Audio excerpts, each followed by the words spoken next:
الرجيم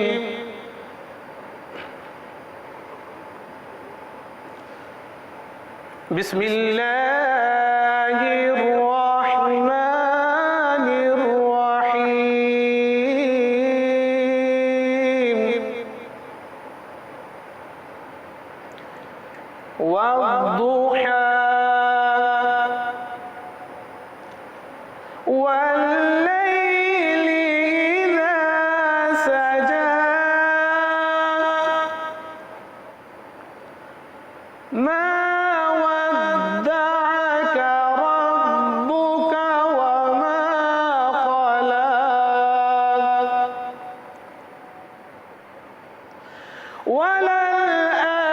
وللآخرة خير لك من الأولى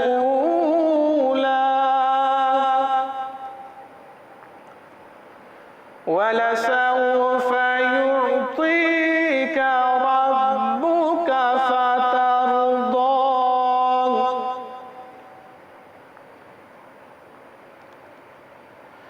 بسم الله الرحمن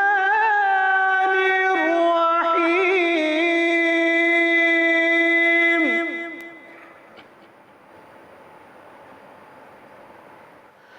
والضحى والليل إذا سجى ما ودعك ربك وما قلى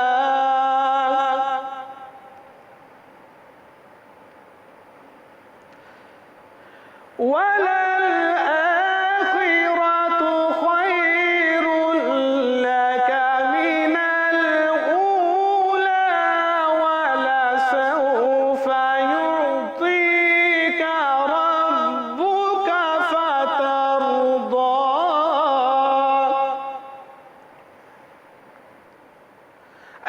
آمنت بالله صدق الله العظيم اے کاش تصور میں مدینے کی گلی ہو اے کاش تصور میں مدینے کی گلی ہو اور یاد محمد کی میرے دل میں بسی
اللہ کرم ایسا کرے تجھ پہ جہاں میں اللہ اللہ اللہ کرم ایسا کرے تجھ پہ جہاں میں اے دعوت اسلامی تیری دھوم مچی ہو عطار ہمارا ہے ہمارا ہے ہمارا عطار ہمارا ہے سرے حشر سے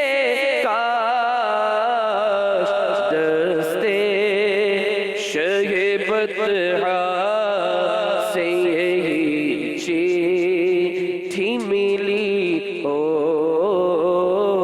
دستے شہ بطحا سے یہی چٹھی ملی ہو الحمدللہ رب العالمین والصلاة والسلام علی سید المرسلین اما بعد فاعوذ باللہ من الشیطان الرجیم بسم اللہ الرحمن الرحیم الصلاة والسلام علیک یا رسول اللہ وعلی آلک واصحابک یا حبیب اللہ الصلاة والسلام علیک یا نبی اللہ وعلی آلک واصحابک یا نور اللہ. فرمان مصطفیٰ صلی اللہ تعالی علیہ وآلہ وسلم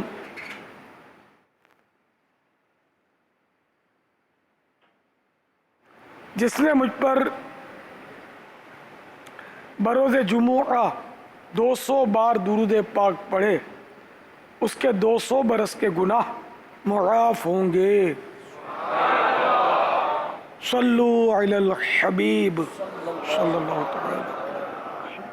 قبل اس کے کہ مدنی مذاکرے کا باقاعدہ سلسلہ یعنی سوال جواب کا سلسلہ شروع ہو، آئیے اچھی اچھی نیتیں بڑھا لیتے. اللہ عز و جل کی رضا پانے اور ثواب کمانے کے لیے اچھی اچھی نیتیں کرتا ہوں. حسب حال اچھی اچھی نیتیں کیجئے، نگاہ نیچی کر کے کریں گے تو آسانی ہوگی ورنہ مشکل. اول تاخیر مدنی مذاکرے میں شریک رہتے ہوئے علم دین حاصل کروں گا.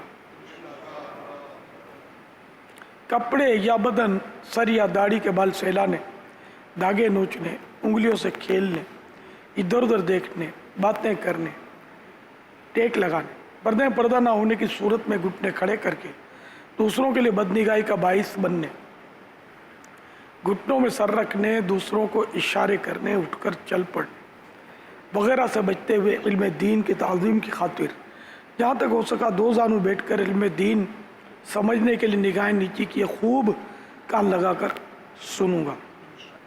جو دو زانو نہیں ہے حرج نہ ہو تو دو زانو ہو جائیے. تھک جائیں تو جس طرح آپ کو سہولت ہو مہذب طریقے پر تشریف رکھیں. پھر تھکن دور ہو، اللہ توفیق دے تو تعظیم کی نیت سے دو زانو ہو جائیں. علم دین کی تعظیم، صلو علی الحبیب وغیرہ سن کر ثواب کمانے اور صدا لگانے والے کی دلجوئی کے لیے نمایاں آواز سے جواب دوں گا. ضرورتاً سمٹ سرک کر دوسرے کے لیے جگہ کشادہ کروں گا. دھکا وغیرہ لگا تو صبر کروں گا. گھورنے، جھڑکنے، الجھنے، جھگڑنے سے بچوں گا. خاص باتیں لکھ لوں گا. حسب موقع عز و جل صلی اللہ تعالی علیہ وآلہ وسلم رضی اللہ تعالیٰ عنہ اور رحمت اللہ تعالی علیہ پڑھوں گا. مدنی مذاکرے کے بعد خود آگے بڑھ کر سلام و مصافحہ اور انفرادی کوشش کروں گا. بنیت ادائے سنت بات کرتے ہو مسکراتا رہوں. نظر کی حفاظت کی عادت بنانے کی خاطر حتی الامکان نگاہیں نیچی رکھوں. کہا لگانے اور لگوانے سے بھی بچوں گا. فالتو جملے اور غیر ضروری الفاظ سے اجتناب. آج کے مدنی مذاکرے اور اب تک کی میرے پاس موجود نیکیوں پر اللہ کی رحمت سے ملنے والا اجر برائے ایصال ثواب جناب رسالت مآب صلی اللہ تعالی علیہ وآلہ وسلم، جملہ انبیاء و مرسلین، خلفاء راشدین، امہات المؤمنین، شہیدان و اسیران کربلا، جمیع اہل بیت اطہار، جملہ صحابہ و تابعین و تبع تابعین، ائمہ مجتہدین، علماء کاملین، مشائخ عاملین، تمام بزرگان دین، جملہ مفسرین و محدثین، تمام مؤمنات و مؤمنین، مسلمات و مسلمین، حضرت سیدنا عثمان غنی رضی اللہ تعالیٰ عنہ، امام اعظم، غوث اعظم، اعلیٰ حضرت، صدر شریعت، صدر الافاضل، قطب مدینہ، مفتی دعوت اسلامی، حاجی مشتاق، حاجی زمزم رضا، تمام مبلغات و مبلغین مرحومین، تمام مدنی قافلوں کے وہ مسافرین جو ہر ماہ پابندی سے مدنی قافلے میں سفر کرتے ہیں، اور مدنی انعامات کے وہ عاملات و عاملین کہ جو روزانہ فکر مدینہ کے ذریعے رسالہ پر کر کے 10 تاریخ کے اندر اپنے ذمہ دار کو جمع کرواتے ہیں، اور صرف مدنی برقع پہننے والیاں، آمین بجاہ النبی الامین صلی اللہ تعالی علیہ وآلہ وسلم. صلو علی الحبیب صلی اللہ تعالی. السلام علیکم ورحمۃ اللہ وبرکاتہ. وعلیکم السلام ورحمۃ اللہ وبرکاتہ. میرا نام محمد یوسف برکاتی ہے اور میں ہند کے شہر رساول سے بات کر رہا ہوں. امیر اہل سنت کی بارگاہ میں یہ عرض ہے کہ مجھے یہ جاننا تھا کہ کیلا کھانا کس کی سنت ہے اور اسے کھانے کا طریقہ ارشاد فرمائیے. جزاک اللہ خیرہ. السلام علیکم ورحمۃ اللہ وبرکاتہ. وعلیکم السلام ورحمۃ اللہ وبرکاتہ. کیلا کھانا، کیلا ایک پھل ہے جو کہ حلال پھل ہے. شاید آپ یہ سننا چاہتے ہوں کہ کیا یہ ویسے کرنی کے لیے اترا ہے، وہ بھی جنت سے. تو یہ اس کی تو کوئی سند نہیں ہے، مشہور ہے یہ. البتہ کیلا کھانا حلال ہے. کھانے کا طریقہ اس کا ظاہر ہے کہ حدیث پاک میں کہ کھاؤ تو سیدھے ہاتھ سے، پیو تو سیدھے ہاتھ سے، دو تو سیدھے ہاتھ سے، لو تو سیدھے ہاتھ سے، تو سیدھے ہاتھ سے کھائیں، بسم اللہ پڑھ کے کھائیں، اور ختم جب کر رہے تو اللہ تعالیٰ کی حمد کرے، الحمدللہ کہے، شکر ادا کرے. اور اس کا جو چھلکا ہے وہ کھایا نہیں جاتا، تو اس لیے وہ چھلکا اتار کے پھینک دے، اس کا گودا کھا لے. واللہ تعالی اعلم ورسولہ اعلم عز وجل وصلی اللہ تعالی علیہ وآلہ وسلم. صلو علی الحبیب صلی اللہ. السلام علیکم ورحمۃ اللہ وبرکاتہ. وعلیکم السلام ورحمۃ اللہ وبرکاتہ. محمد اسحاق حسینی کشمور سے عرض کر رہا ہوں. بابا جان کی خدمت میں عرض ہے کہ میرا ہاسپٹل میں جانا ہوتا ہے مریض چیک کرانے کے لیے، وہاں نمبر سسٹم ہوتا ہے مگر وہیں پہ عمل نہیں ہوتا. تو اس صورت میں اگر ہم اپنا نمبر لیٹ ہونے کے خوف سے پہلے نمبر پہ جانا چاہیں تو دوسروں کی حق تلفی کا خوف ہوتا ہے. اگر صبر کریں تو اپنا حق جاتا ہوا نظر آتا ہے. اس بارے میں آپ رہنمائی فرما دیں. جزاک اللہ خیرہ. جہاں نمبروں کی پابندی کا رول ہوتا ہے نا، اور واقعی یہ رول بہت مناسب ہے کہ ورنہ بد نظمی ہوتی ہے، تو اس لیے آپ کو اپنے اصول کی پابندی کرنی چاہیے. اور اگر کوئی اس طرح بے اصولی کرتا ہے اور کسی کو آگے بڑھا دیتا ہے سورس کی وجہ سے، تو آپ صبر کر لیں. اب کوئی غلط کرتا ہے اس لیے آپ کو غلط کرنے کی کیسے اجازت دی جائے کہ کوئی آپ کا حق تلف کرتا ہے آپ دوسروں کا حق تلف کر لیں. یعنی اس کو یوں سمجھیں کہ آپ کے یہاں چوری ہو گئی تو اب آپ بپھر کر دوسرے گھر میں چوری کر لیں، اس کی اجازت تو نہیں ملے گی. تو اس لیے ہم سب کو بندوں کے حقوق کا خیال رکھنا چاہیے. واللہ تعالی اعلم ورسولہ اعلم عز وجل وصلی اللہ تعالی علیہ وآلہ وسلم. صلو علی الحبیب صلی اللہ تعالی علیہ. جہاں جہاں بھی لائن لگتی ہے نا، ان چیزوں کا خیال رکھنا چاہیے. میرے لیے تو بہت آزمائش ہوتی ہے، خاص کر یہاں پر ایئرپورٹ پر جب باہر ملک سے آتا ہوں تو بعض عیسائی بھائی جاننے والے ہوتے ہی ہیں، مل ہی جاتے ہیں، تو وہ بیچ میں پاسپورٹ ٹھپا لگوانے کی ترکیبیں وہ کرنے کی بہت آزمائش ہوتی ہے. تو جتنا ہو سکتا ہے ہم بچاتے ہیں کہ نہیں، ہم کو ہم لائن میں لگ کر، اور الحمدللہ بارہا لائن میں لگ کر ہم نے ٹھپا لگوایا بھی ہے. تو اب اس میں کوئی ایسا افسر ہو نا کہ جس کو اختیار ہو کہ وہ بیچ میں بھی کر سکتا ہے تو اس کے ذریعے تو کروایا جائے، ورنہ ویسے جو عوام کی لائن ہے اور عام یہ جو چھوٹے چھوٹے کارندے جو ہیں وہ اس طرح کرتے ہیں، تو ان کی وجہ سے لائن کا اصول نہ توڑا جائے. البتہ اس کے اور راستے ہیں کہ وہ یعنی کہ میرے لیے تو راستہ ہے کہ وہ یعنی کہ جو شخصیات جن کو کہا جاتا ہے ان کے لیے الگ ہیں ترکیبیں، تو اب وہ راستے ہم کو مل گئے. واللہ تعالی اعلم ورسولہ اعلم عز وجل وصلی اللہ تعالی علیہ وآلہ وسلم. صلو علی الحبیب صلی اللہ تعالی علی محمد. السلام علیکم. وعلیکم السلام ورحمۃ اللہ وبرکاتہ. میرا نام ارسلان اجمیری ہے. میرا سوال ہے، کیا فقہی اصول و جزیات سے استفادہ حاصل کرنے کے لیے عالم ہونا ضروری ہے؟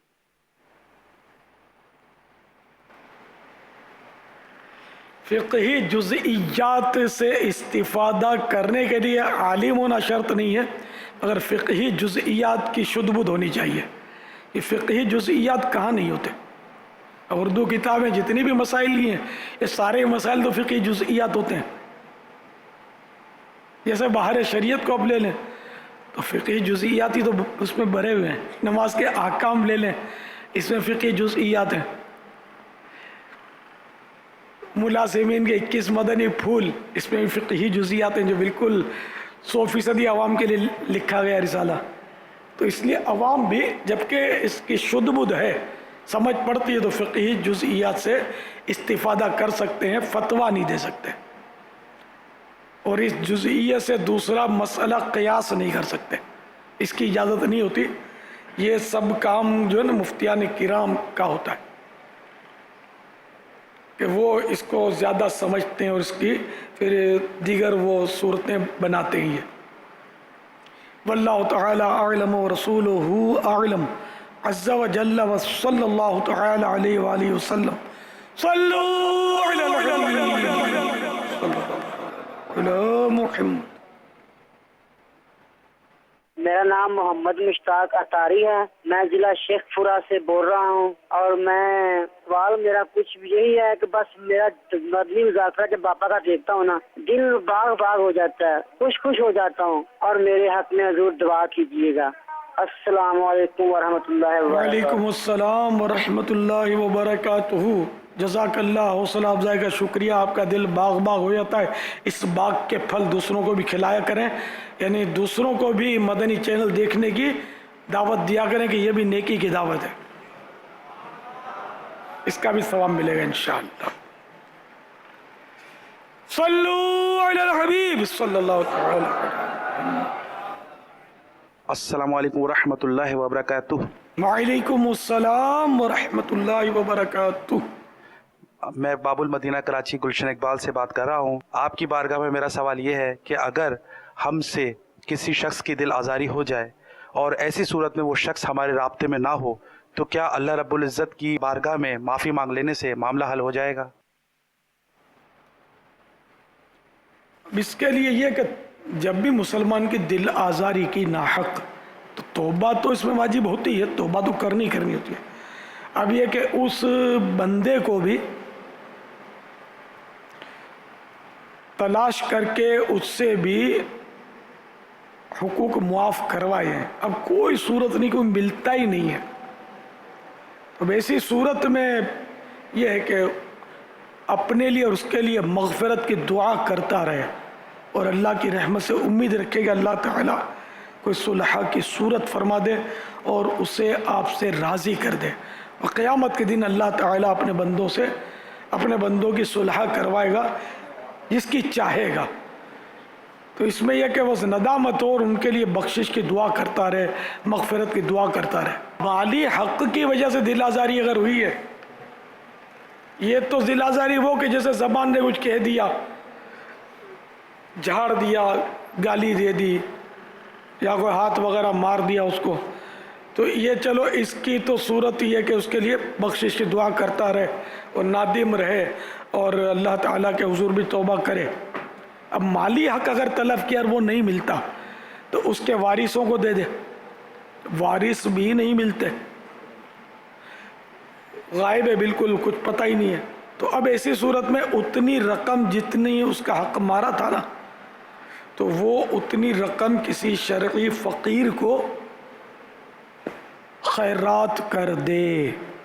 صرف توبہ سے یہ معاف نہیں ہوگا. جیسے قرضہ لے لیا یا چرا لیا اس کا مال یا چھین لیا اور اب نادم ہوا، تو یہ خالی توبہ اللہ کی بارگاہ میں کافی نہیں ہے، اس کے لیے وہ لوٹانا ہوتا ہے. تو لوٹانے کی صورت وہ میں نے آپ کو بتائی کہ اصل مالک کو دے. یہ اگر نہیں، یہ نایاب ہے تو پھر اس کے ورثاء کو دے، یہ بھی نہیں ملتے، کوئی صورت نہیں، تو اب خیرات کر دے. فقیر شرعی کو خیرات کر دے تو اس کی اس طرح خلاصی ہوگی. واللہ تعالی اعلم ورسولہ اعلم عز وجل وصلی اللہ تعالی علیہ وآلہ وسلم. صلو علی الحبیب صلی اللہ تعالی علی محمد. السلام علیکم ورحمۃ اللہ وبرکاتہ.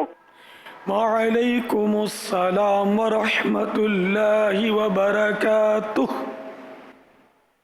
میں عرفان اتاری بیلا بلوچستان سے بات کر رہا ہوں. باپا جان سے میرا سوال یہ ہے کہ میری زبان میں لقنت ہے جس کی وجہ سے مجھے قرآن پاک پڑھنے میں مشکل پیش آتی ہے.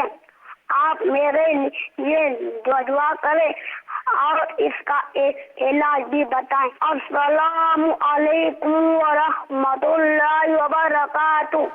وعلیکم السلام ورحمۃ اللہ وبرکاتہ.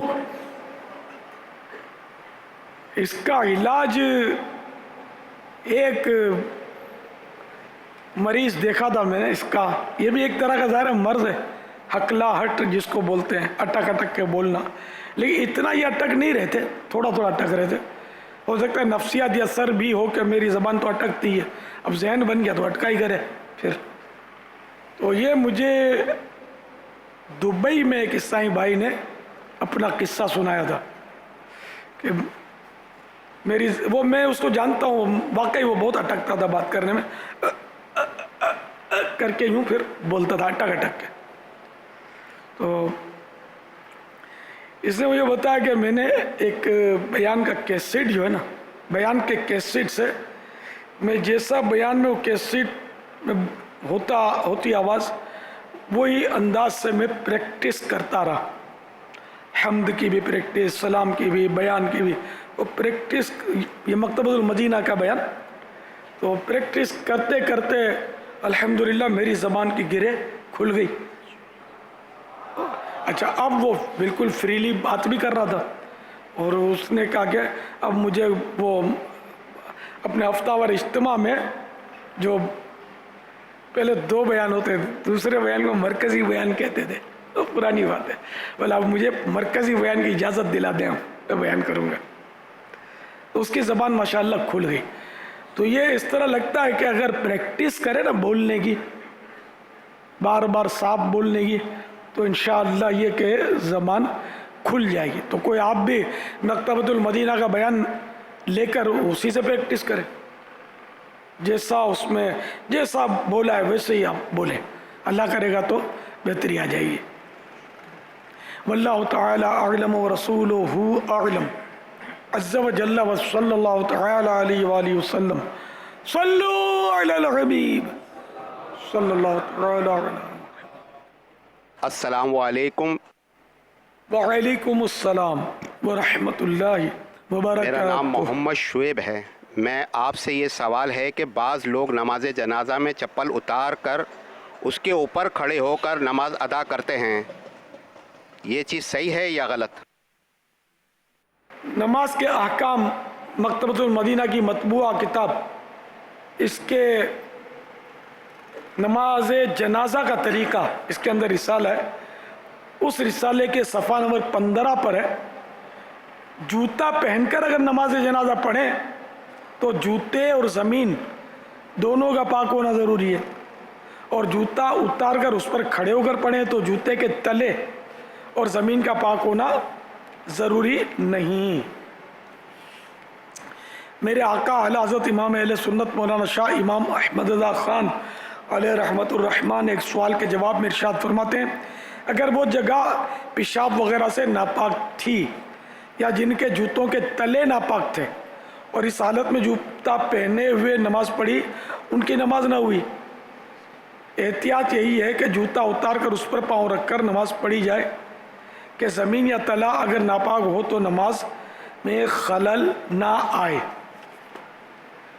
تو مشورتاً عرض تھی کہ آپ جوتا اتار دیا کریں، اور زمین تو سوکھی زمین ہے جس پر نجاست کا اثر بھی نہیں ہے تو وہ تو پاک ہی پاک ہے. پھر بھی اگر آپ کو دل مزید مطمئن کرنا ہے تو اپنے جیب کا رومال جو ہے نا یہ بچھا دیں، جوتے اتار کر جیب کا رومال بچھا کر اس میں کھڑے ہو کر نماز پڑھیں تو انشاءاللہ پھر وسوسے بھی نہیں آئیں گے.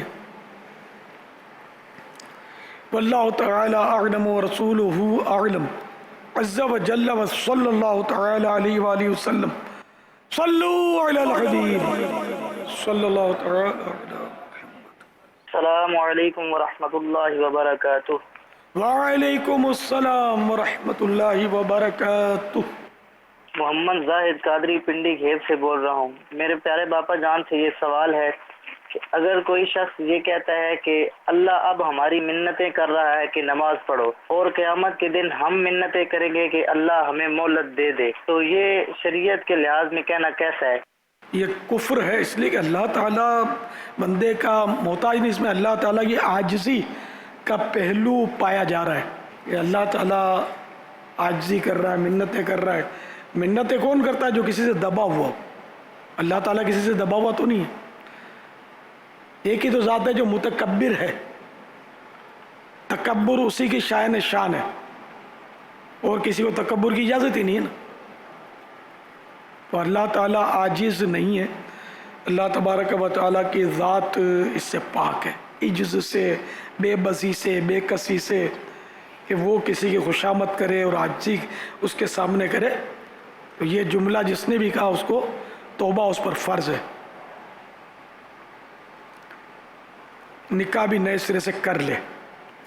واللہ تعالی اعلم ورسولہ اعلم عز وجل وصلی اللہ تعالی علیہ وآلہ وسلم. صلو علی الحبیب صلی اللہ تعالی علی محمد. السلام علیکم.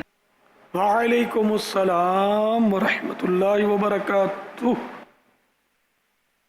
میرا نام حاکم شاہ ہے. میں ایک کلی ہوں. میں اپنی جان اور اپنی طاقت سے زیادہ سامان اٹھاتا ہوں. کیا میرے کو روز کے عمل حساب دینا پڑے گا؟ ہاں حساب تو ہر نعمت کا ہے. اب اپنی طاقت سے زیادہ بوجھ اٹھا کر آدمی چل نہیں سکتا. تو جب آپ یہ چل لیتے ہیں، ٹوٹ پھوٹ نہیں ہوتی بدن کی، اس کا مطلب ہے کہ اپنی طاقت کے مطابق اٹھاتے. اب رہی تھکن، تو تھکن تو اب لگ ہی جاتی ہے آدمی کو. جو بوجھ نہیں اٹھاتا وہ بھی تھک جاتا ہے بعض وقت. تو اپنی طاقت سے زیادہ کام کرنا یہ محاورہ ہے عام طور پہ، اور یہ آدمی کبھی کبھار جوش میں کر لیتا ہے، مستقل نہیں کر سکتا. اور قلی جو ہے وہ چونکہ مزدوری کرتا ہے اور وہ مستقل اس کو تو کام کرنا ہوتا ہے، وہ اپنی طاقت کے بغیر اگر طاقت سے زیادہ بوجھ اٹھائے گا تو اس کے جوڑ میں درد ہوگا، تو کمر کبھی ریڑھ کی ہڈی تو کبھی کچھ تو کبھی کچھ، اور تھکن سے ہانپ جائے گا، وہ اٹھا کر چل نہیں پائے گا، گر پڑے گا. تو اس لیے اس کا طاقت سے زیادہ اٹھانا یہ سمجھ میں نہیں آتا کہ وہ ایسا کر سکے مستقل طور پر. البتہ یہ ذہن میں رکھیں کہ اللہ تعالیٰ نے جو طاقت دی ہے ظاہر اس کا بھی حساب ہے، مال اٹھانے کی صلاحیت دی اس کا بھی حساب تو ہے نا، ہر نعمت کا حساب ہے. اب جیسے رمضان المبارک کے تعلق سے ہے کہ اتنی محنت نہ کرے کہ روزہ نہیں رکھ سکے گا تو پھر کم محنت کرے. تو اسی طرح اگر اتنا بوجھ اٹھائے کہ اپنے بدن کو تکلیف ہو گئی تو اس کی بھی اجازت تو نہیں ہے نا خود کو تکلیف پہنچانا، تو یہ پھر الگ سے جرم ہوگا. حساب اپنی جگہ پر ہر نعمت کا ہی ہے. تو اس لیے جتنا اعتدال کے ساتھ درمیانہ روی کے ساتھ وہ اٹھا سکتا ہے اتنا اٹھائے، اوور لوڈ نہ ہو جائے. جیسے گاڑیوں میں اوور لوڈ ہوتی ہے تو گاڑی بھی بعض اوقات گر جاتی ہے، الٹ جاتی ہے، اٹک کر کھڑی ہو جاتی ہے، رفتار اس کی سست ہوتی ہے. بعض اوقات وہ معاذ اللہ گدھا گاڑی والے تو بڑا ظلم کرتے ہیں. یہ تو بارہا یہ مناظر دیکھے میں نے خود کہ اتنا سامان لاد دیتے ہیں کہ بعض اوقات وہ سامان کے بوجھ کی وجہ سے وہ گاڑی پیچھے کی طرف سے اتنا جھک جاتی ہے کہ گدھا جو ہے وہ بیچارہ وہ اوپر اٹھ کے لٹک جاتا ہے. اس میں اس کے جو ڈنڈے ہوتے ہیں نا اس میں لٹکے ہوئے گدھے دیکھے میں نے. یہ سارے کے طاقت سے زیادہ نہ جانور پر بوجھ لادا جائے نہ اپنے آپ پر لادا جائے. صلو علی الحبیب صلی اللہ علیہ وسلم. ثم لتسألن یومئذ عن النعیم، پھر تجھ سے ہر نعمت کے بارے میں سوال ہوگا. اللہ تعالیٰ ہمیں بے حساب بخشے، سوال کا جواب دینے کی ہمیں تاب نہیں ہے. واللہ تعالی اعلم ورسولہ اعلم عز وجل وصلی اللہ تعالی علیہ وآلہ وسلم. السلام علیکم ورحمۃ اللہ وبرکاتہ. وعلیکم السلام ورحمۃ اللہ وبرکاتہ. میرا نام محمد سلیم اتاری ہند کے شہر بھساول سے عرض کر رہا ہوں. پیارے باپا جان کی بارگاہ میں عرض ہے کہ میرا تعلق لکڑی کے کاروبار سے ہے. ہرے جھاڑ کو کاٹنے کی اسلام میں شرعی حیثیت کیا ہے، میری رہنمائی فرمائیے. جزاک اللہ خیرہ.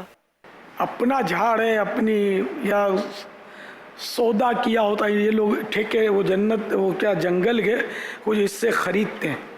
تو اب اس طرح اگر وہ اپنا شرعن کوئی رکاوٹ دوسری نہیں ہے تو صرف اس کا اس جھاڑ کا ہرا ہونا اس کے کاٹنے کے لیے ممانعت کی اس میں کوئی صورت نہیں ہے، جائز ہے.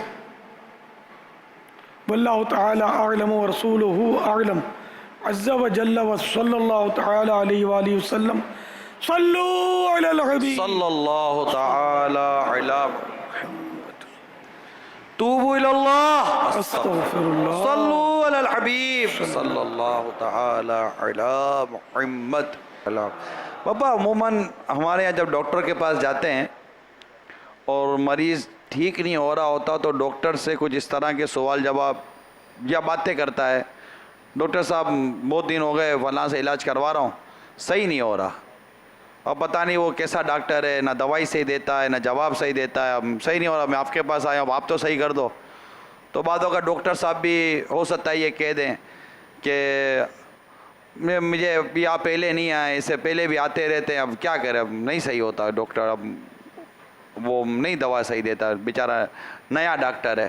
یوں کر کے بعض اوقات ڈاکٹر بھی ڈاکٹر کے بارے میں تبصرہ کرتے ہیں اور مریض بھی ڈاکٹر کے بارے میں تبصرہ کرتے ہیں، اور یوں طرح طرح کی باتیں ہوتی ہیں. کیسا انداز کیسا مزاج ہونا چاہیے، آپ کیا فرماتے ہیں؟ یہ بولے کہ میں نے دوسرے ڈاکٹروں سے علاج کروایا، دوسرے ڈاکٹر سے بھی علاج کروایا، اس میں حرج نہیں ہے، لیکن اس کا نام اور کوئی یعنی کہ اس کی پہچان نہ دے کہ فلاں ڈاکٹر، کیونکہ اس سے وہ جو فلاں ہے نا وہ ڈیگریڈ ہو سکتا ہے، یا یہ ڈاکٹر اگر اس کا ذہن نہیں بنا ہوگا تو امکان ہے کہ پھر یہ اس کی مزید برائیاں کرے کہ ڈاکٹر تھوڑی حجام ہے، وہ تو میں جانتا ہوں، ساتھ تو پڑھے ہوئے ہوں، یا میرے سے آگے یہ تو 2 سال پرانا ہے، لیکن یہ پڑھنے میں ٹھوٹ تھا اور نقلیں کر کے تو یہ پاس ہوا ہے، پتہ نہیں کتنی غیبتیں تہمتیں اور یہ جڑد ہے، یہ امکان رہتا ہے۔ تو اس لیے یہ نہ بتائیے کس ڈاکٹر سے میں نے علاج کروایا ہے۔